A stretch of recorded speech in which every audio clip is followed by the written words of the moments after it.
Hello friends, welcome to my channel. Bharatiya cinema చరిత్రలో పౌరాణిక పాత్రలంటే ఒక్క ఎన్టీఆర్ గారి పేరు తప్ప వేరే నటులు గుర్తుకురారు. కృష్ణుడు, రాముడు కాకుండా ఎన్నో పౌరాణిక పాత్రలు రామారావు గారు వేస్తే ప్రేక్షకులు నీరాజనం పట్టారు. అలాంటి ఎన్టీఆర్ గారు మొట్టమొదటిసారి రాముడు వేషం వేసింది తెలుగు సినిమాలో కాదని మీకు తెలుసా?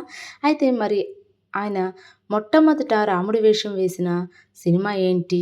ఏ లాంగ్వేజెస్‌లో వచ్చింది? అనే వాటి గురించి మనం ఈ వీడియోలో మాట్లాడుకుందాం.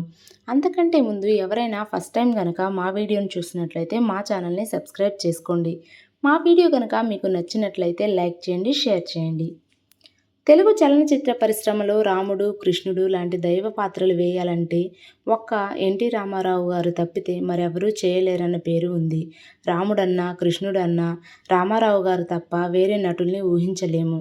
1957లో వచ్చిన మాయాబజార్ సినిమాలో ఎన్టీఆర్ గారు కృష్ణుడి పాత్రలో నిజంగా కృష్ణుడు అవతరించాడా అనిపించే విధంగా ఒక దైవాంశ సంభూతినిగా అగుపిస్తారు.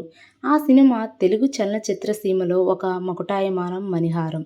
ఈ రోజుకి ఆ సినిమా భారతదేశ సినిమా చరిత్రలోనే అగ్రస్థానంలో ఉండే సినిమాగా చెబుతారు. ఆ సినిమాలో ఎన్టీఆర్ వేసిన కృష్ణుడి పాత్రలో ఒక గుడి కూడా కట్టేశారు అంటే ఆ పాత్ర ప్రభావం ప్రేక్షకులపై ఎంత ఉందో అర్థమవుతుంది కదా. అటువంటి ఎన్టీఆర్ గారు ఆ తర్వాత ఎన్నో పౌరాణిక పాత్రలు వేసి పేరు గడించారు. తెలుగులో పౌరాణికం అంటేనే ఎన్టీఆర్ గారు అనేట్టుగా పౌరాణిక పాత్రలో ఒదిగిపోయి ఆ పాత్రలకే వన్నె తెచ్చారు. అయితే కృష్ణుడిగా కనపడిన ఎన్టీఆర్ గారు తర్వాత ఎన్నో చిత్రాల్లో కృష్ణుడిగా నటించారు. అవన్నీ ఎంతో విజయం సాధించాయి.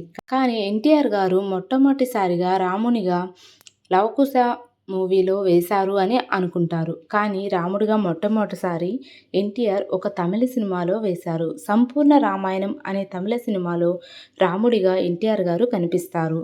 తమిళ సూపర్ స్టార్ శివాజీ గణేశన్ భరతుడిగా అదే సినిమాలో కనిపిస్తారు. తెలుగు, తమిళ భాషల్లో అప్పటి లేడీ సూపర్ స్టార్ పద్మిని సీతగా ఆ సినిమాలో కనిపిస్తారు. ఇది 1958లో విడుదలైంది.